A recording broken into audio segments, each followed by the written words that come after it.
जिन ख़वातीन को एंडोमेट्रियोसिस है उन्हें ये सवाल बहुत डिस्टर्ब करता है कि क्या उनकी प्रेगनेंसी पॉसिबल होगी या नहीं होगी।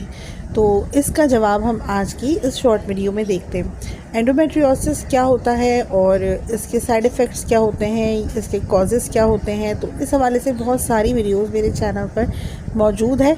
एक वीडियो में एक क्वेश्चन को मैं कवर करती हूँ। तो आज जो हम देख रहे हैं कि एंडोमेट्रियोसिस में आपकी प्रेगनेंसी उस वक्त पॉसिबल है जब ये माइल्ड हो या मॉडरेट हो, यानी एंडोमेट्रियोसिस इतना ना बढ़ा हो कि आपकी पूरी लाइफ मुतासिर हो जाए। और एंडोमेट्रियोसिस की जो आखिरी कंडीशन होती है जिसमें आपका यूट्रस रिमूव ही करना पड़ता है, ऑपरेट करा के उसको ट्रीट करना पड़ता है। अगर एंडोमेट्रियोसिस इतना ज़्यादा ना बढ़े, माइल्ड हो या मॉडरेट हो, तो इन दोनों कंडीशंस में आपकी प्रेगनेंसी पॉसिबल होती है।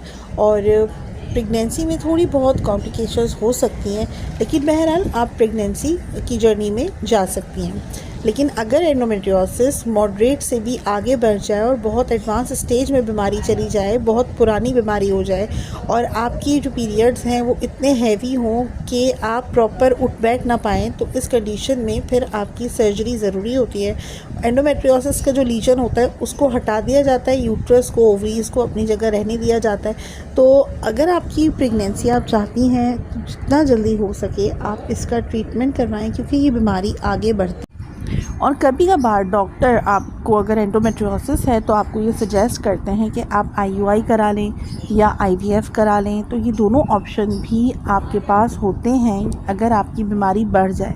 तो ये दोनों चीज़ें क्या हैं, ये प्रोसेस क्या हैं आईयूआई के या आईवीएफ के, इस हवाले से भी मेरे चैनल पर वीडियोस मौजूद हैं, आप लोग देख सकते हैं। मेरे चैनल पर ख़वातीन की सेहत के हवाले से, प्रेगनेंसी जर्नी के हवाले से, विदाउट प्रेगनेंसी जो बीमारियाँ होती हैं उस हवाले से बहुत सारी वीडियोज़ मौजूद हैं। अगर आप एक खातून हैं तो चैनल को सब्सक्राइब कर लें। कोई सवाल है तो ज़रूर कीजिए, मैं हर एक को प्रॉपर आंसर देने की कोशिश करूँगी। Stay blessed.